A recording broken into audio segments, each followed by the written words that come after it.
ओम गं गणपते नमः। आप सभी का मेरे चैनल पर बहुत बहुत स्वागत है।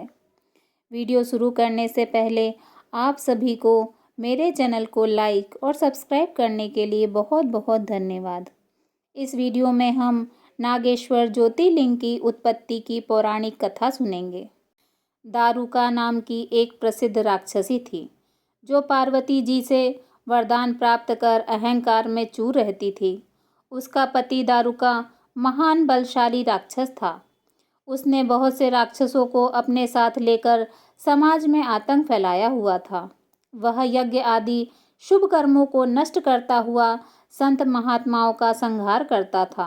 वह प्रसिद्ध धर्मनाशक राक्षस था। पश्चिम समुद्र के किनारे सभी प्रकार की संपदाओं से भरपूर 16 योजन विस्तार पर उसका एक वन था जिसमें वह निवास करता था। दारुका जहाँ भी जाती थी वृक्षों तथा विविध उपकरणों से सुसज्जित वह वन भूमि अपने विलास के लिए साथ साथ ले जाती थी। महादेवी माता पार्वती ने उस वन की देखभाल का दायित्व दारुका को ही सौंपा था, जो उसके वरदान के प्रभाव से उसके ही पास रहता था। उससे पीड़ित आम जनता ने महर्षि औरव के पास जाकर अपना कष्ट सुनाया। शरणागतों की रक्षा का धर्म पालन करते हुए महर्षि औरव ने राक्षसों को श्राप दे दिया। उन्होंने कहा कि जो राक्षस इस पृथ्वी पर प्राणियों की हिंसा और यज्ञों का विनाश करेगा उसी समय वह अपने प्राणों से हाथ धो बैठेगा। महर्षि औरव द्वारा दिए गए श्राप की सूचना जब देवताओं को मालूम हुई तब उन्होंने दुराचारी राक्षसों पर चढ़ाई कर दी। राक्षसों पर भारी संकट आ पड़ा। यदि वे युद्ध में देवताओं को मारते हैं तो श्राप के कारण स्वयं मर जाएंगे, और यदि उन्हें नहीं मारेंगे तो वह पराजित होकर स्वयं भूखों मर जाएंगे। उस समय दारुका ने राक्षसों को सहारा दिया और भवानी के वरदान का प्रयोग करते हुए वह संपूर्ण वन को लेकर समुद्र में जा बसी। इस प्रकार राक्षसों ने धरती को छोड़ दिया और निर्भयता पूर्वक समुद्र में निवास करते हुए वहां भी प्राणियों को सताने लगे। एक बार धर्मात्मा सदाचारी सुप्रिय नामक शिव भक्त, जो कि एक वैश्य था, जब वह नौका पर सवार होकर समुद्र में जल मार्ग से कहीं जा रहा था, उस समय दारुक नामक एक भयंकर बलशाली राक्षस ने उस पर आक्रमण कर दिया। राक्षस दारुक ने सभी लोगों सहित सुप्रिय का अपहरण कर लिया और अपनी पुरी में ले जाकर उसे बंदी बना लिया। सुप्रिय शिव जी के अनन्य भक्त थे, इसलिए वह हमेशा शिव जी की आराधना में तन्मयता से लगे रहते थे। कारागार में भी उनकी आराधना बंद नहीं हुई और उन्होंने अपने अन्य साथियों को भी शिव जी की आराधना के प्रति जागरूक कर दिया। वे सभी शिव भक्त बन गए। कारागार में शिव भक्ति का ही बोलबाला हो गया।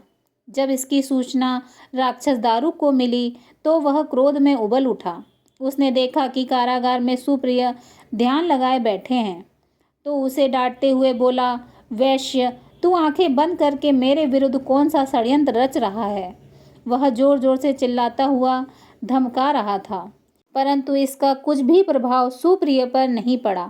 घमंडी राक्षस दारुक ने अपने अनुचरों को आदेश दिया कि इस शिव भक्त को मार डालो।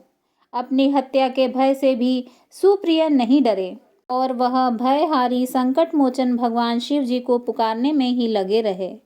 हे देव, आप ही हमारे सर्वस्व हैं, आप ही मेरे जीवन और प्राण हैं। इस प्रकार सुप्रिय वेश्य की प्रार्थना को सुनकर भगवान शिव जी एक बिल से प्रकट हो गए और उनके साथ ही 4 दरवाजों का एक सुंदर मंदिर प्रकट हुआ। उस मंदिर के मध्य भाग में एक दिव्य ज्योतिर्लिंग प्रकाशित हो रहा था तथा शिव परिवार के सभी सदस्य भी उसके साथ विद्यमान थे। वेश्य सुप्रिय ने शिव परिवार सहित उस ज्योतिर्लिंग का दर्शन और पूजन किया। सुप्रिय के पूजन से प्रसन्न होकर भगवान भोलेनाथ ने स्वयं पशुपतास्त्र लेकर प्रमुख राक्षसों को व उनके अनुचरों को तथा उनके सारे संसाधनों अस्त्र शस्त्र को नष्ट कर दिया।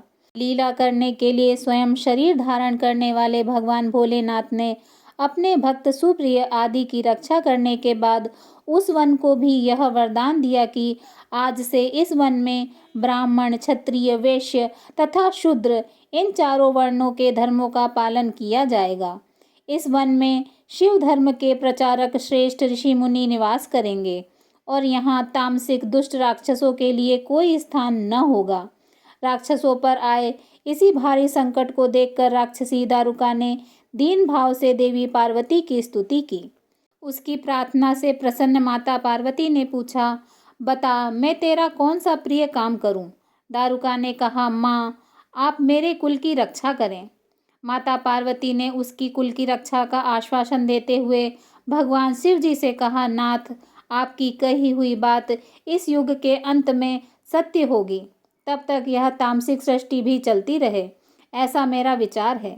माता पार्वती शिव से आग्रह करती हुई बोली कि मैं भी आपके आश्रय में रहने वाली हूँ, आपकी ही हूँ, इसलिए मेरे द्वारा दिए गए वचनों को भी आप प्रमाणित करें। यह राक्षसी दारुका राक्षसियों में बलिष्ठ मेरी ही शक्ति तथा देवी है, इसलिए यह राक्षसों के राज्य का शासन करेगी। ये राक्षसों की पत्नियों तथा अपने राक्षस पुत्र को पैदा करेगी, जो मिलजुल कर इस वन में निवास करेंगे, ऐसा मेरा विचार है। माता पार्वती के इस प्रकार के आग्रह को सुनकर भगवान भोलेनाथ ने उनसे कहा, प्रिय तुम मेरी बात भी सुनो। मैं भक्तों का पालन तथा उनकी सुरक्षा के लिए प्रसन्नतापूर्वक इस वन में निवास करूंगा। जो मनुष्य वर्णाश्रम धर्म का पालन करते हुए श्रद्धा भक्ति पूर्वक मेरा दर्शन करेगा, वह चक्रवर्ती राजा बनेगा।